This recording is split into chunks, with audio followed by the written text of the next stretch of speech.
What's going on, everybody? Welcome to another episode of Control the Narrative. Blazers struggling. We'll get into that a lot. Has not been a fun time to be a Portland Trail Blazers fan, even though I'm not a Trail Blazers fan, but I'm rooting for them lately because Melo's there. He hasn't been getting many shots. They haven't been winning, so that's kind of double whammy, and it's making shit a lot more frustrating. But before we go into this, I want to remind everybody that the Blazers are coming to Brooklyn Monday, March 30th. Hopefully they'll be right in the thick of a playoff run still and kind of securing that 8 seed, but we're bringing people. We still have tickets left, so go to events.ctrlthenarrative.com. You get a ticket to the game. You get a gift bag, a Control the Narrative gift bag with shit that we've never released or given to anybody. And then also we are giving this away, which I just got in the mail, a signed Carmelo Anthony Knicks jersey, clean signature. It's certified by JSA, so dope-ass jersey. It fucking took a lot for me to open this and not get it framed and hung up right away, but we're going to give this away. We're going to do a little raffle at the game, so it should be a good time. And now that I got all that out of the way, and again, it's events.ctrlthenarrative.com. I'm going to bring on my guy Stacey. We should have brought him on a while back. He's been repping and, been a fan for a little bit. So, Stacey, how's it going tonight, bro? Going pretty good, man. How about yourself? Good. Appreciate it. Appreciate the time, too. So, you told me a little bit off camera before we started recording that you're not really on social media like that, so I'm sure a lot of people who are watching this or listening to it, whatever, don't really know a lot about you since you're not on Twitter like that and everything. So, how about you just tell us your NBA fanhood background? How'd you start liking basketball? How'd you start liking Melo? Kind of where you started liking basketball up to today, being a Melo fan. Yeah, pretty much. I mean, liking basketball just came with growing up, football, basketball, a little bit of baseball. You play a little bit of everything. So, Yeah. when it came to basketball, it was always I was always more of a football guy, but I like to use my football size in the basketball. So I like the post up game, things like that, and just taking rebounds from people. So that was always fun. But as I got into high school, I'm pretty sure I was a '90s kid. I was born in '91, so I was catching the back end of Jordan. So my dad had all Jordan stuff. So of course Jordan was the person. Was the person I was looking at. But I can vividly remember when Jordan retired for the after the Bulls, when he took that, rest before the Wizards. It was a time right there where I was like, man, I really didn't have a team or a player. It was just watching basketball and kind of seeing it. Then that was kind of the gap where, I was a little bit focused on football more. Right. And then as I got into right before middle school in basketball, that's when it was kind of like Kobe and Shaq. I was never really a Lakers fan, but I like watching them play. Yeah. And then, I started liking, the Wizards because George was playing for the Wizards then. So I was watching a lot of Wizards game. I remember at that time. And then after he retired, it was like, man, I really didn't know, what, in terms of who I was going to root for because, I'm from Nashville. We don't really have a team. I'm not sure exactly when Memphis moved from Vancouver to Memphis, but I knew that was never really a team that we was cheering for like that. Yeah. So at the same time, I was watching. There was a lot of college basketball because it was kind of like the AAU days of where you really didn't have videos; you just heard word of mouth stuff. Yep, and Sports Center. At that, that time you would hear about the main people I would hear about is LeBron, Lenny Cook, if people remember that name from back then, and also Carmelo. And so once I remember hearing about when he was a senior and LeBron was a junior with the Oak Hill St. Mary's game, and I remember I think it was like one of those. I think it was like right before the McDonald's game. that's when I actually seen Carmelo like live for the first time. Was the basketball dunk contest for the McDonald's All Star game, On TV, and right? right, yeah, it was on TV on sports on ESPN. And before that, they had showed like the flashback game between Melo and LeBron. I'm like, oh man, I like this Melo guy because back then, as a at that day and age, like in the early thousands, mid range, man, you could shoot mid range at a young age. It's like, dude, you're like amazing. Yeah. Of course, everybody want to shoot the three, but Yep. everybody knew the mid range was the hardest thing to do. And I was seeing this, young guy, and then everybody was talking about Oak Hill because they had the Jordan deal. So that was kind of like oh man, if I was a good high school player, I could go to Oak Hill. So that was Yeah. always in It was people's cool. mind. And then yeah, it was. It was like the perfect branding at the time before social media was like, man, you went to Oak Hill, you a baller. Yeah.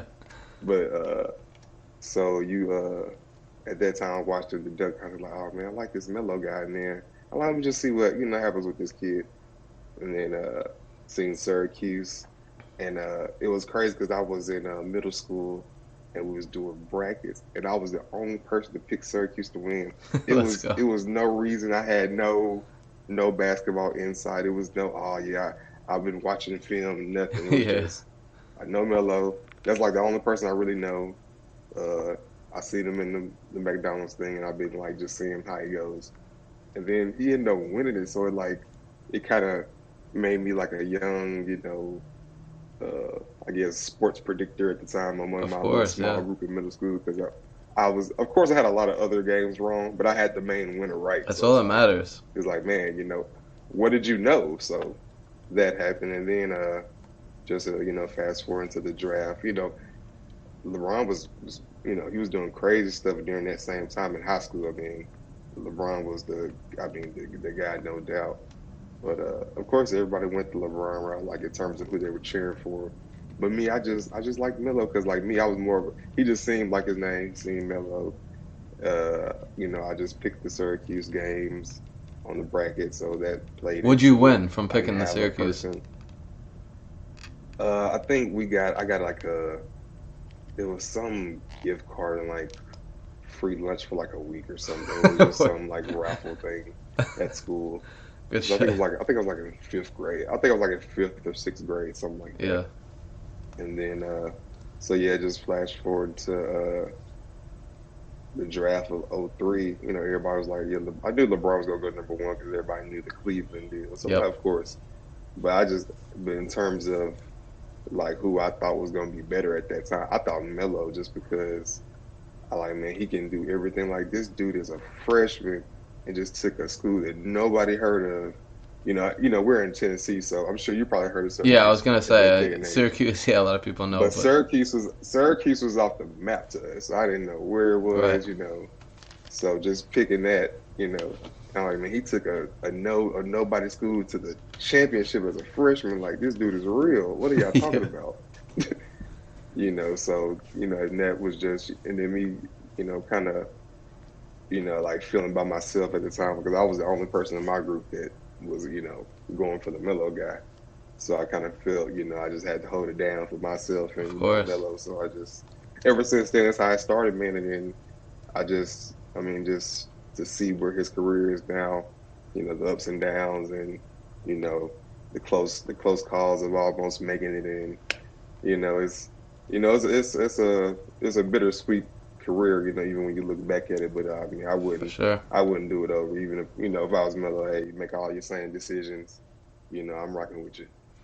Word, man. Respect. So, I think it's really interesting when people say a lot of people first off say that they started liking Melo from college, which I think is crazy. Like about 17 years ago, that like people have fucked with this guy and everything. And I thought I was, a longtime fan. And I still am. I still am. I've fucked with him since 2004, when I was playing with them in the video game, NBA Live 2005, shit like that. But I think it's interesting when Yeah, people who don't have a favorite team, like the Knicks were always my favorite team. I didn't love them because growing up they sucked. So like I'm not gonna watch a shitty team, and that's not gonna make me fall in love with basketball. Watching Eddie Curry and these fucking bums out there. right, Uh, so right. that's why when Melo came here, like it wasn't even a dream of mine because I was like, wow, there's no way this could happen. But for someone like you who I don't remember when the Grizzlies move to Memphis, but you never really had a team that you can call your own. So throughout Melo's career, were you just following him from team to team, or like when he went Oh to yeah, yeah. Denver, were you like, Cause yo, I'm a like, Nuggets fan? When he went to Knicks, were you like, yo, I'm a Knicks oh fan? yeah, yeah,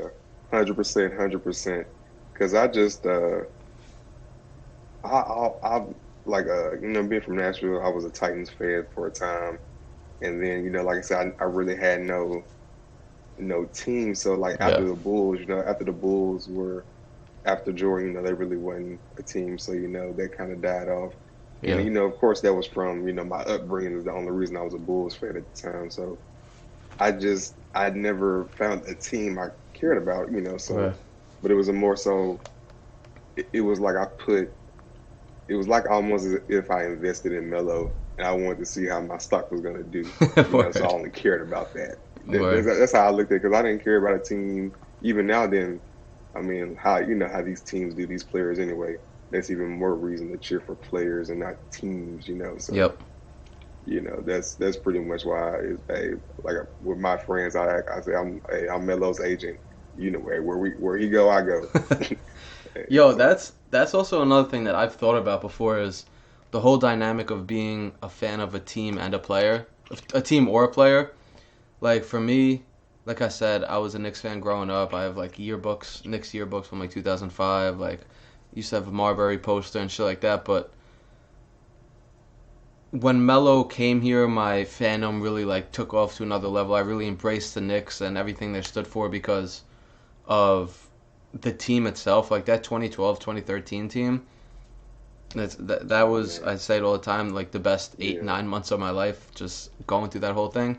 But then I see a team like this year's Knicks team, and you have Julius Randle, you have like Elfrid Payton, and these guys, and it's hard to love a team when you don't love the guys on the team, and a team's playing style always hmm changes, the players always change and shit like that. So I think it's different. Like for the Yankees, I'm a Yankee fan, and it's different when you have a team that like stands for something, and you're all about this and shit like that. And no matter what players come, they're all gonna do it this way. And for me, it's just so different in basketball. Me being a Knicks fan, where they don't have like an identity, they don't have this. Like yeah, they have history in terms of MSG and shit, but following a player, like a player's for the most part is always gonna be that player. Like, yeah, Melo's evolved his game. He's added 3-point shooting a lot more. He's, done a lot of different things, but a player is going to stay the same more than a team's going to stay the same. And I guess that just, like, comes with loyalty and shit. I don't know. I think it's, like, a weird dynamic that I've thought about before. Like, fuck, man. I fuck with Melo yeah.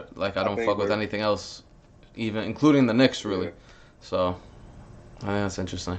Yeah, I like what you said right there when you talked about, players pretty much stay the same and that's how you want, especially when you have like star players like Melo. I think one of the worst narratives about Melo has always been, oh, he doesn't evolve his game around his players that he has, which was always baffling to me because like every team has a number one. Whoever your number one is, you do not tell him to change his game. Right. Period. Your number one does what he does to be number one. When AI played for the Philadelphia, of course he wasn't playing no defense. But what did they do? They put four guys around him who could play defense Yep. because you wasn't asking him to do that. You go out there and score, and that was always just That's a great baffling to me point. that people would try to use that as a way to knock him or to say he don't make people better. He has always been who he is, and you shouldn't be asking your number one to change his game. You're supposed to do your job as a general manager, as an organization, to put guys around your number one to pick up where he can't, do things and to accentuate things that he does do well. That's how I thought it was supposed to be That's done, a but great point. it seems like it changes when it comes to Melo for whatever reason. And they did that 1 year, like the 1 year they surrounded him with complementary pieces was the year they won 54 games and won the division and went to the second round and he won scoring title and JR won sixth man of the year. Like it's the formula around him in his prime is always the same. Get him a veteran point guard, get him some shooting around him, and get him a defensive big. They did that in Denver in '09 with Yeah, Billups, uh, Birdman, JR, yeah. Nene, Kenyon Kmart, Martin out there. and then they did that in New York when they had Felton, Kidd, Prigioni, Tyson Chandler, guys like that. So the formula was there. Like, you Then they can had Coach. see it. Then they had Coach Woodson out there too. And they had That's Woodson, who keeping it utilized right. Melo. Like, every play was ISO Melo and just play off of him. And it fucking Yeah, worked. The guy won let scoring him do title. his thing. Yeah. JR won 6 man a year and all that shit. So I think that's a good point. I think people don't really talk about that enough. And like, you look at the Bucks, for example. Obviously, Giannis won MVP, so some could argue that like right now he's at a stage that Melo was never at. I'm not going to get too much into that right now, but they knew that Giannis drives, and when he drives, they need 2 or 3 people in the paint to stop this fucking freak of a human, and they surrounded him with Right. shooters. They have like 6 3-point specialists on that team. If you like really go through and look at the roster, like they are fucking built to the bone to like shoot threes off of Giannis drives. In '09, the Magic did that with Dwight Howard. They knew that when he backed down or whatever, the defense was going to collapse, and you had 3-point shooters. All 4 of the dudes who were starting next to Howard were able to shoot. Even the 4, Rashard Lewis at the time, which was unheard of. So, yeah, I think that's a great point. I don't think people talk enough about that. Like, adapting your team to your player to your best player instead of your best player adapting to the team, especially when it's never really proven itself. Exactly. For Yeah, I sure. think like and then the other thing too, like even with the great team in Denver that took, the Lakers in the Western Conference, even with the other team in New York, that got bounced out by Indiana. The argument I always win with my friends when we talk about Melo and not having a ring, I always say, like Stephen A. He always says a lot. For anybody to win an NBA championship to even have a chance, you need a 1-2 combo. And like so, since we know that, since Melo's been in the league, you look at every 1-2 combo that's won the NBA championship. Now, take that second player out that 1-2 combo. Right. You would not take any of Melo's players he's ever had over that second player of any of those championships. We can go down every team. You would not switch any player Melo had for that player and say, "Oh no, the player Melo had was In his better." prime. It's just not there in their prime. And it's not even like you can really pick it at any point because if we just talk out the back, to me, I would say pound for pound, Melo's best player was probably Chauncey Billups. Just pound for Over pound, AI. what he did. Because at the time, AI was like he was. I don't want to say he was on the back end, but Right, it right. wasn't. It was a little different. He had some other things going on too off the court, so you wasn't getting the best version of AI. And according to what we wanted at that time, that team kind of Right. underachieved. We expecting a little bit, but we understand how it goes sometimes.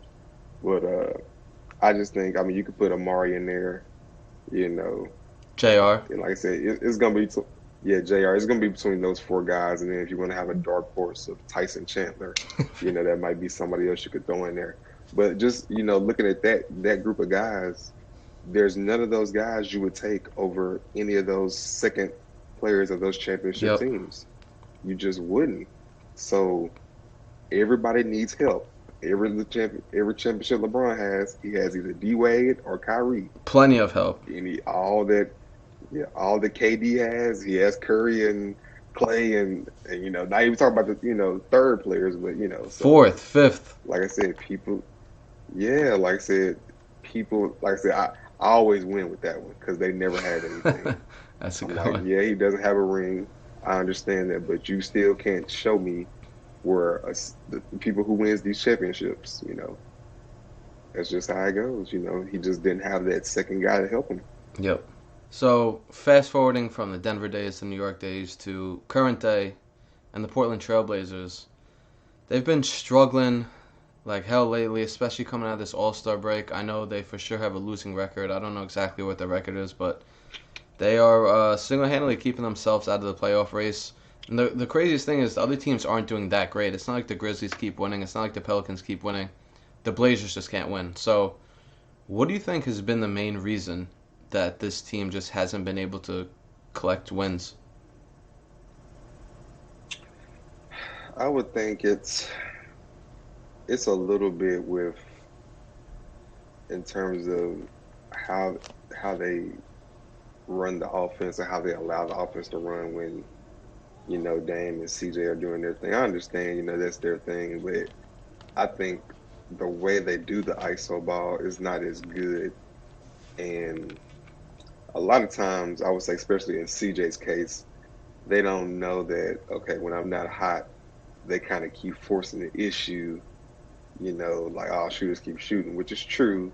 But then sometimes you gotta like, hey man, you do got other proven shooters around you, you know, why don't you, give Melo a shot, too, because I always look at it has to be a little bit of ego involved. Maybe not like malice intent, but Right, right. it's some ego there, especially I would say with CJ, because it's like he's trying to prove that he's good enough.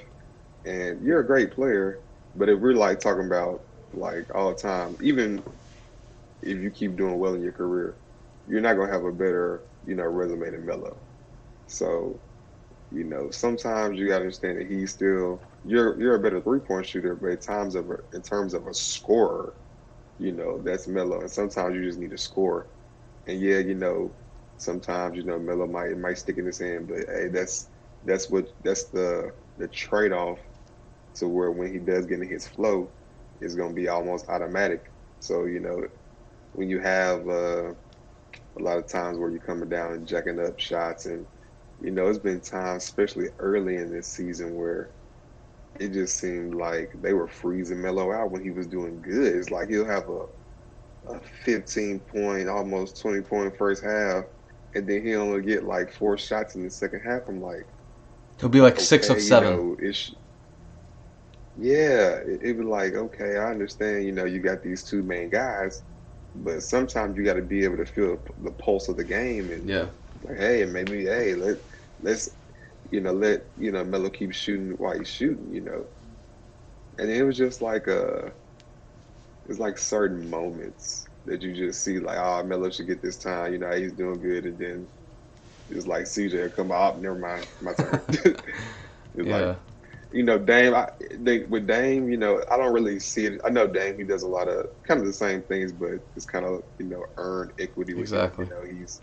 He's proven. I mean, I look at him in terms of his career, he has a higher, career points per game than Melo right now. He's like 25, Melo's like right at 24, something like that. So, he's a proven guy. So I don't so much mind it for him because to me, he's one of those guys who will probably get a little forgotten in the all-time history because he was just a point guard in the West at a time where it was Tough just so time, yeah. many. So he kept on being the odd man out. So he's not going to probably get the shine like he should. But I mean he's a dead eye scorer. He's a shooter and a scorer. So when you have something like that, of course you're gonna let that guy get a little more time, and it's his team, so he's the number one, no doubt. So I'll let him do his thing. But if you're a number two guy, and I understand it's like uh, kind of like point guard by committee when it comes to CJ and Dame, but you got to be able to just be secure with yourself and understand, hey, you got a guy who's been doing this a long time. Just when he's in a flow, let him keep eating. Because he's no threat to you. It's nothing. He's not going to take your spot. I mean, we all know what Melo's trying to do at this moment. So, just try to contribute to wins. Yeah, and I think another thing that's really frustrating is even when he is cooking like that, like let's say he goes 6 for 7 in the first half or some shit like that, he has to do that to even warrant some. Not, I don't want to say it to this extreme, but let's say he goes 2 of 8 in the first half. They won't even look his way in the second Hmm. half. Like he has to be hot or like in a zone for him to get shots, which is it's so frustrating because when McCollum isn't in a zone, he still gets his shots. When Lillard isn't in a zone, he still gets his shots. And I'm on board with you about Lillard. Like he could do whatever the fuck he wants. It's his team. He's proven himself as one of the best players in the league at this time, especially when he's healthy. So he could do whatever the fuck he wants. But Melo has to be hot for him to get more looks and to be involved in it. But for everyone else, they don't have to be. But anyway, uh, for me, I think you don't think it's more on the defense. You think it's more on the offense? Yeah, I mean the defense. I think it's kind of like it is what it is. Even before Melo got there, the defense Fair. wasn't good. So once you already know that, then you gotta go the Golden State route. I'm just trying to outscore you. Even though they played a great defense, but Yeah. it almost didn't matter at times because the score was so out of It's like out of Houston, what the out Houston of this does. world. So yeah, pretty much. So they were trying to do a version of that, which if that's what you're gonna do, that's fine. But you also gotta get people in a rhythm too, because a lot of I think a big thing that contribute to Melo not having the best shooting nights too. Uh, Coach Stotts has him in a weird rotation of the way he comes on and off the bench. When he first started, it was so weird. Like he'll take him out like at the 6 minute mark, and then he'll put him in with like 1 minute to go, Yeah, I and remember that. then it's the game break for the quarter. Then it's second quarter, and then he'll take them out like at the 7 minute mark and won't put them in to like the last 2 minutes of the Yep. second quarter. I'm I like, remember that, yeah. you're not giving him in a rhythm at all. Before the game before you even get a good sweat going, you take him out the game, and then the thing is like, I would understand if you got Nurkic out there or you got Collins, but they're both injured. Like, who are you bringing in really to, 'cause like I said, you already know you're not really playing defense. And even Melo's to me has been pretty good defensively. I Yep. mean, effort wise and, actually, putting forth, good defensive stats. So I think, it's like the rotation throws it off too to me and he doesn't get the Yeah. rhythm he needs. And then, like I said, even for Melo, especially as you get older, that rhythm is everything. To be in the flow of a game is everything. So Yeah. I think that's another handicap that is not helping Melo at all either. Yeah.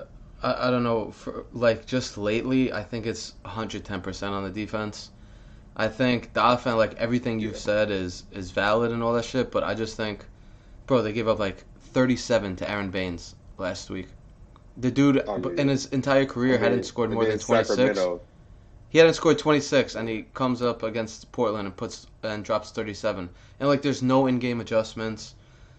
For me, one of the big reasons this team has struggled is defensive intensity. Like, if you think about Mhm. it, they have the bodies to be a solid defensive team. Like, it's Lillard and McCollum. I don't think either of them are bad defenders. Especially McCollum, I think he has the length and the agility and everything to be a really decent defender. Then they have Ariza, who's solid. They have Melo, who's been solid, and then they got Whiteside, who is really, really good. I think he's leading the league in blocks. So you look at that lineup, and you're like, all right, this shouldn't be a terrible defensive team, but they are. And Right. for me, it's just about effort, man. Like you see a guy like Gary Trent. There was a game last week in Phoenix. I don't know if you caught it, but they were down. I want to say like 15 early in the fourth or some shit like that. Maybe a little more. But this dude like single-handedly kept the team in the game because of his defensive intensity. Like he was at half court, he stole it once, went on the fast break, got an and one. He might have drawn a charge. He like got another steal, and he was just fucking everywhere. And the offense, I feel like it'll take care of its own. Like Lillard's gonna hit shots when it matters. McCollum's gonna do his thing, whatever. Melo will get his. Even though lately it's really become a problem. And they've been losing, which is the most frustrating thing. If he's taking 8 shots a game and they're winning, I can't say anything at this point. But when they're losing, it's really frustrating. So I just think the intensity isn't there on that side of the court. I don't know if that stems from offense and the whole isolation thing. I'm not really sure. Having three ISO guys like that, that might make like a team just Mhm. like kind of sleepy and drowsy and shit like that. But I feel like for me, it's all about the intensity on defense. Like this team can be good if they want to, and like they have all the talent, they have all the skills, and obviously they got some guys coming back. Nurkic coming back next week and shit like that. But there's no way they should be this bad defensively. All right. Yeah, I definitely agree with you. Yeah, I think too. I think that I don't want to say like if I was a betting man, of course I don't think they're going to make the playoffs, unfortunately. But I wouldn't necessarily blame it because of like of late, of course, it's defense. But I think just the combination of all the injuries at certain times That too, yeah. between I think Rodney Hood was a big injury. I even think Bazemore was on and off, but I think that production that was pretty big too. Uh, who else? It was somebody else. Uh, and then, like you said, Dane went down for a while. So I think just at those pivotal times when they needed wins, they didn't have their whole team. And Yeah, then now it's kind of like I think where the reason why the lack of defense is right now, I think because they're pretty much in panic mode of. I think for like I said, I would think that when you're in panic mode as a basketball player, most people don't. I guess defense is the first thing on their minds. Like, okay, I gotta put points, points, points, points, points, right. points. I think that might be to their detriment right now because they're in a hole so bad. Yeah, When it comes to the playoff race, and like you said, the other teams around it, they're not doing too good either. But I think because they're just so like, oh my god, and then with the panic. injuries, Yeah, adding with it too, I think just they're not calm. And I think that's just adding to it. But I fair. think I think like I said, nobody, of course, as the players, they're never going to blame injuries. But I mean, come on, let's be real. It's injuries. I mean, these guys start off the year with injuries. They're two players, they didn't have, and then just more and more injuries to the people they needed. Yeah, So it's just it's hard to be successful when you got a competitive West like that, and you're dealing with injuries, and then your team had a bad start like it did, because they started off the season before Melo even got there, like at the bottom of the pack. So yeah, they were struggling already. For all intensive purposes, let's just go ahead and say that Melo's going to be back in Portland next season. He said he wants to retire there. Whether he's going to stay there, whether he's going to come to the Knicks, hopefully, whatever. For this question, let's just say that he is. What would you like to see out of the Blazers this offseason uh, to kind of help bring them back to a championship contender like they were last year? What do you think they need? And kind of how would you fix the team, I guess? I would say if you're gonna bring Melo back, I would say you would have to try to get something for CJ because I think you can keep him. I think they might want to keep him in terms as a Blazer, but I think he might try to go elsewhere to be a number one or try to kind of like Harrison Barnes did a while back with Dallas. Try to go, some team might look at CJ as a number one. He might, go after that. Uh, so I would say try to trade CJ for something and get a good number two. And I'm not really sure what's out there in terms of free agents, but just a two that's a good two-way player, somebody that you can really, you know, that Dame can really use as a I wouldn't say that CJ was not a good tag team partner with him, but just somebody that can probably do a little bit more than CJ could do if possible. And then hopefully Nurkic would be back in Collins. And I would say if at all possible, put Melo at the three. Really? I think if at all possible, I know maybe defensively you might not want to see that, but in terms of an offense, if you could put him at the three, I think that for the Portland, I think they could open up some things. Like I said, you're going to have Collins and Nurkic out there too. Because I think Whiteside probably going to go somewhere else. Because I don't know if they're going to pay Yeah, him he's a like we free might agent. want. Yeah, so like I said, that's just my kind of like quick GM thing. If they could do something like that, I would love to see Melo at the three because I feel like he was kind of pushed into that stretch four a little too prematurely for me. I think they just would have, because I think people were so fixated on him defensively that he couldn't really, focus on his, offensive prowess as he normally would because of Yeah. that. Yeah, I think So I that. think they can get something like that. And then, like I said, defensively, they got to step up too. But hopefully, like I said, whatever player that you could get in place of CJ, Yeah. hopefully he's one of those good, two-way players. Yeah, I'm 100% in if Melo's back in Portland to trade CJ, get him the fuck out. To me, it was always kind of a weird fit, him and Dame, and yes, they got to the conference finals. Yes, like they've been in the playoffs a lot for what 6 straight years, 7, whatever the fuck it is. But I think that if they traded him for somebody who's more complimentary to Dame, like I think if they get a legit big guy, and some could argue that Nurk is legit, but obviously he broke his leg pretty badly, so who knows how he's gonna come back and kind of recover from that. But I would say the main thing is less isolation players because you need guys like that on every roster who can get their own bucket at the end of the shot clock or when the defense is focusing solely on them, like in the playoffs and shit like that.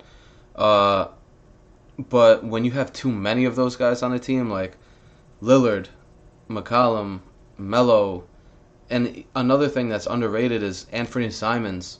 Like he's a good player. Like all four of those guys can score like really really well, but when you have that many guys who are handling the ball who look for their shot first, the rest of the team gets out of the game mentally, and it's just kind of more draining. I feel like if you get more guys like a Gary Trent, like a 3-and-D guy, like a Ariza, more big guys who are focused on defense and rebounding, like let me think of a big who's a good defense.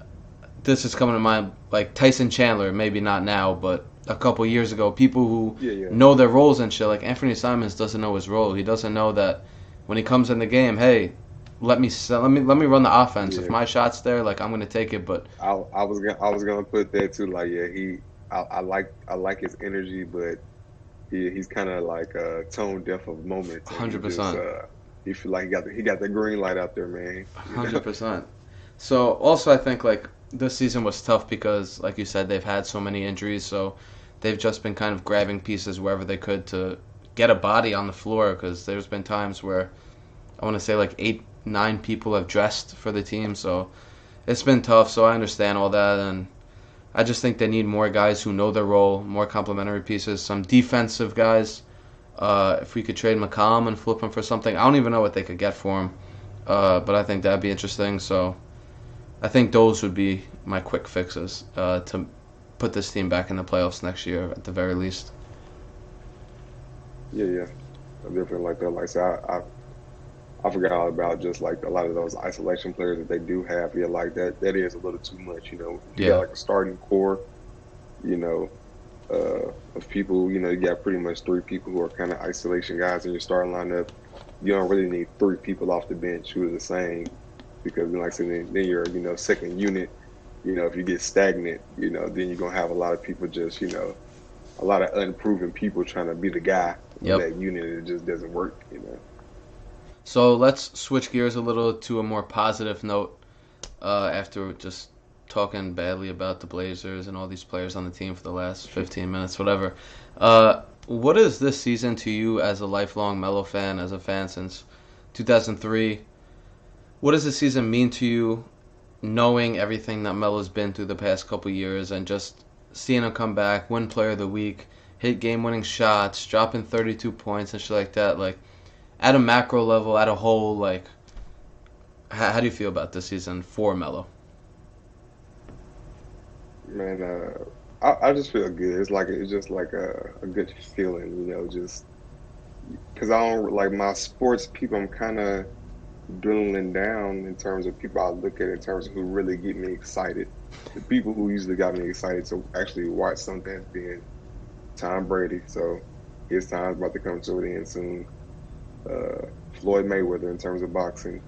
A lot of people didn't like it because he wasn't knocking people out, but he's a little guy. You more so respect the science with little guys. Heavyweights, you want to see people get knocked out, but with little guys, it's about the boxing. So people like him, and then Melo. So my biggest thing is just shout out to Melo, man, because without him, not giving up and not letting whatever was going on in his head and how he was being treated affect him, because he's not supposed to be in the league right now in terms of him being out, because a lot of guys would have let that overtake him. He would have got out of shape. He would have not been basketball ready to even do what he's doing right now. So I just appreciate him for staying with it and not giving up when when hope was pretty much lost. It didn't look good. All those narratives was out there. Nobody had his back.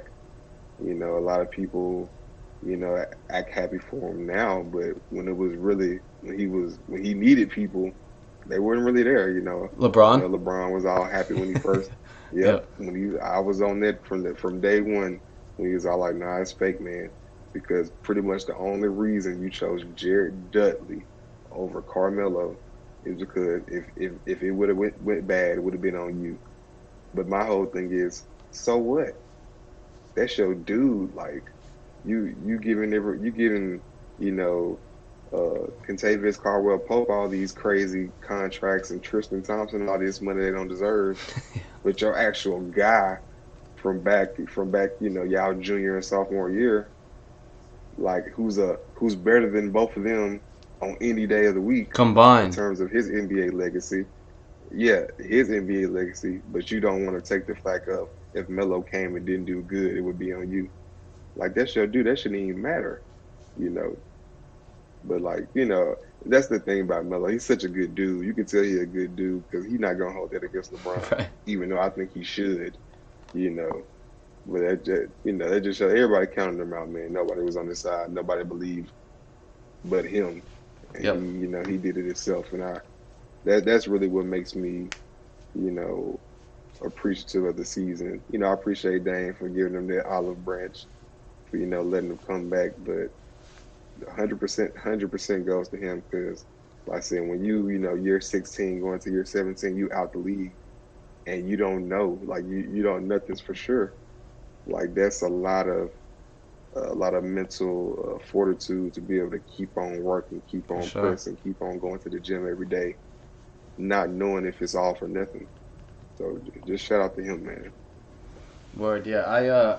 I thought about this recently. That's why I asked you. But like, it just feels good to be on the right side of history at a point and a time where Definitely. everybody counted this dude out, and the people who watched him, who knew about him, and just didn't blindly follow all these bullshit takes that people were posting online, that people were talking about on ESPN, that the memes they were coming up with, all this stupid shit. And it just feels good to be on the right side of history, like knowing he still had game in him, and that he got fucked over in Houston, and that he wasn't used right in OKC, and that in New York Phil blamed him at the end when it wasn't his fault, and just like all this shit. So to see him come back, and the season's not over yet, so I haven't really thought about the season as a whole. Like this is one of the first times I'm doing it, but just to see everything he's been able to accomplish this year, being off of basketball for a year, organized basketball for a year, like I said, dropping game winners, dropping 32 points, winning player of the week, and just all this shit where for the 12 months before, people are calling him washed. He sucks. He's too old. Can't play defense. Can't just like all these stupid fucking things. It's truly, truly like a special season. Again, I don't know where Melo's gonna go this summer, but Portland will always have a place in my heart for allowing our boy to come back and ball out and prove himself yet again. Oh yeah, that's definitely 100% true, man. Because like I say, despite everything that happened, just him getting that opportunity to just really silence the critics and all these, I call it the revenge of the nerds with all this analytics, all these jocks that, didn't give us no love in high school, look Yeah, to push you out your job now because this number right here says you can't play. exactly. I'm like, dude, y'all ain't watching no games, man. Like, and that's the thing, like I said, that's just like I think the biggest thing too with Melo, uh, in terms of his game and how he gets a lot of flack for no reason. One of the few things that I do agree with Max Kellerman on when it comes to Melo is the game did change from under his feet. He was what he came in doing.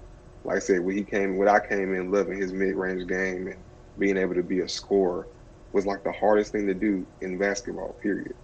And he was excellent at that. But then they started, 3-and-D layups. That's all they wanted with the Revenge of the Nerds era. So Yep. now with that going on, it diminishes something that he's great at. That's hard to do. And that's why you see like that's why I love when he first got in. I love seeing all the fan reaction from people who really saw that. Hey man, we had this legend out of the league for some number crunching things that really didn't. Like I said, it was just easy, low hanging fruit to try to use this guy as a scapegoat, Yep. to try to use it as a way to rationalize what's going on with your team. So we just talked a little bit about these guys who just use numbers to make decisions and shit like that. And I feel like that's a reason why a couple names I'm about to name aren't in the league right now. And I want to know, out of these three, which you think deserves to be in the league the most. So for me, I think all three of them deserve to be in the league. I don't know over who or anything like that, but all three deserve a spot in this league. Which one do you think most deserves one? Jamal Crawford, J.R. Smith, or Isaiah Thomas? And why? Like all those guys, I'm gonna say Jamal Crawford without a shadow of a doubt. Now I'm gonna say for him because he's a professional, he's a true vet, and he's a scorer. It might in terms of overall ability and athleticism, you might give it to Jr. But I think when you get to their age and the borderline stuff, you gotta pick Jamal Crawford because he deserves it. You don't never have to worry about him on the court. You don't have to worry about no crazy situations like LeBron had That's to deal that's with. fair. Like I said, I love JR. Like that's my dude. Like I at one point in my life I had JR on my background instead of Melo. Like I messed with JR the long way. But at the same time, I'm all about being a professional, man. Like I'm a professional in my job. Like when I go back to my hood, my homies, like I'm just like everybody else. But when I'm at work, like, I'm at work, man. I gotta, Yeah. have a certain way I put forward myself. Uh, And for Isaiah and Jr., they they didn't do the right things in terms of, like Isaiah, he did that whole Cleveland situation crazy. He gonna come in Cleveland like he LeBron, like, bro, no. You had a great run in Boston, but you not that guy, man. yeah. Like, just calm down. You're not even Kyrie. Like, so just calm down. Yeah. Be the number two, and you know, and you really wasn't even being a good number two. And then with Jay, like I said, it's just too many, like knuckleheaded things that, like, come on, you gotta be mature, man. And you don't have to worry about maturity with a guy like, Jamal Crawford. So That's he fair. deserves to be more than anybody else. That's fair. When I first came up with that question, I thought JR, and I still want to think JR, but you put forth a really good argument for Jamal. Like, you don't have to worry about his minutes, you don't have to worry about stupid things he does on the court, things he says off the court, shit like that. And he scored, what, 51 in his last game, right? So he can obviously still ball at Yeah, an a fucking elite level. yeah, that's what I'm saying. Like, if we were talking about like prime, I pick JR all day, every day. But like we talk about veterans, mid-level guys. So if you're looking for that, you're not looking for, just guys that you're not sure about. You don't want it to be a question mark. I feel like it would be no question marks with That's fair. Jamal. What you see is what you get. That's fair. Scoring machine coming in that second unit, he's gonna give you everything you want. And the leadership, I think, is another big thing that I don't know if the other two guys have. Yeah, definitely. All right, so Stacey, we've reached the end of the podcast. And at the end of every podcast, we give our guests a chance to control the narrative about whatever it is that they want to control the narrative about, whether it's J.R. Smith being back in the league, or Alonzo Trier needing more minutes on the Knicks, or literally just whatever you want. So I'm going to give you your time and allow you to control the narrative about whatever you want to control the narrative about. Yeah, I would just say like with Melo, just like I think it's I think it's big that you have this channel and you are controlling the narrative for Melo. I mean, he really needs you on his payroll because, like with him, like I said, with his personality, he's not going to address these things. Even though I'm sure it eats him up inside, that's just not his personality. He's not going to be vocal and do things like that. So I think when it comes to anybody that you respect in public life, whether it be sports life, entertainment, you know, just speak up for those people.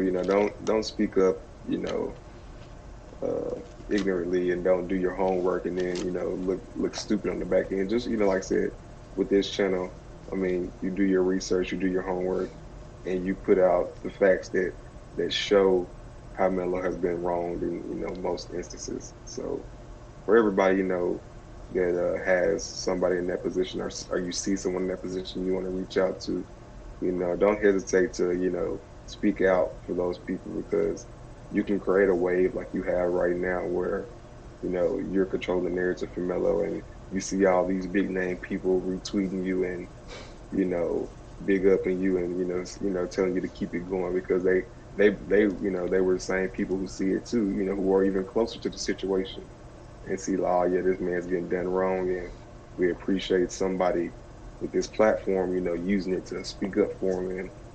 And I think that's really big. So for everybody, just keep doing that, control the narrative. For anybody that is not getting a fair shake, and the public perception is making things one-sided to where the real truth is not getting out. So just keep doing what you're doing, man. We're gonna keep supporting. Appreciate that, bro. I like that a lot. Yeah. For real, that was mad nice. Also, like, I think that's a good point. Melo's like a really mellow dude. Like, he doesn't speak up ever unless he has to. Like, his career was on the line last summer, and that's when he did that first take thing where he's like, "There's too many rumors going on around me," and he needed to do that. He needed to control his own narrative. But yeah, bro, appreciate appreciate the compliments. That was mad nice. It's Man. literally all like, Hey, because I it's saw my 100, favorite man. It's player real, of. man. Cause Go ahead. I mean, it's all real, man. Cause like I said, I'm sure every one of us like had those many arguments, within our groups of friends. But Yeah. like you made it accessible to the world and let it, like, you didn't stop there. You didn't like, oh no, this has to get out. People have to see this. I can't just keep it within my small group. Yep. And like I said, you see how the wave caught. And like I said, that's amazing, man. Word, respect. Yeah, like literally everything I've been saying on Twitter, this YouTube, Spotify, wherever people are listening, it's shit that I've been telling my friends for years and years and years. And I was always, yo, Steve, you're a fucking idiot. Like, yo, Melo sucks. Melo this, that, he's a ball, all this shit.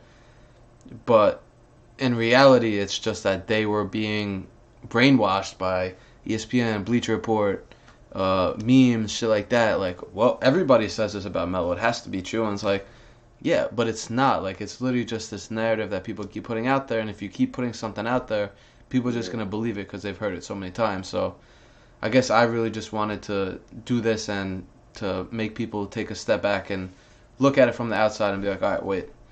So I didn't know this about Melo. Like, I didn't know that he put up this many assists in a game, or that he only played with one All Star in New York. He was playing with Jason Kidd and Amari. I didn't know that they were never, and just like things like that that make people think, and it's not just like, all right, well, ESPN said it, it must be true. Well, somebody made a meme about it, so it must be true. So I think that was the main thing, just kind of trying to open people's eyes. And Melo wasn't doing it for himself, so somebody had to do it for him. yeah, man. But Appreciate you, man, for that. yeah, of course, bro. I appreciate people like you guys who've been supporting, like rocking the Mellow team, man. Like little things like that. I'm like, damn, bro. Like someone in Tennessee has fucking Control the Narrative T-shirt. Like he believes in Mellow and everything like that. So that's dope, man. But yo, why don't you drop? I know you said you're not on social media that much, but why don't you tell everyone your ats right now so they could hit you up, Twitter, Instagram, whatever you got, and we'll put it. If you're watching this on YouTube, we'll put it in the description to click it. But if you're listening to this on Spotify, just go ahead and Stacey read off like your ad or whatever. Oh yeah, so whether it be Twitter, Instagram, uh, it'll be SF2 underscore 615. Got it. So go hit him up, man. Let's try to get him on social more often because it seems like he knows his shit. So hopefully he starts interacting with us a little more. Oh yeah, yeah, man. I get in when I can go. I say a lot of times, yeah, I be sleep when there are a lot of things going on. I So feel you. night shift crazy. Word, man. All right, bro. Well, again, appreciate the time you hopping on to talk some Mellow with me. And yeah, bro, have a good one and stay mellow like always. All right, man. You too, man. All Salute, right, man. Keep peace. doing your thing. Appreciate it. Peace.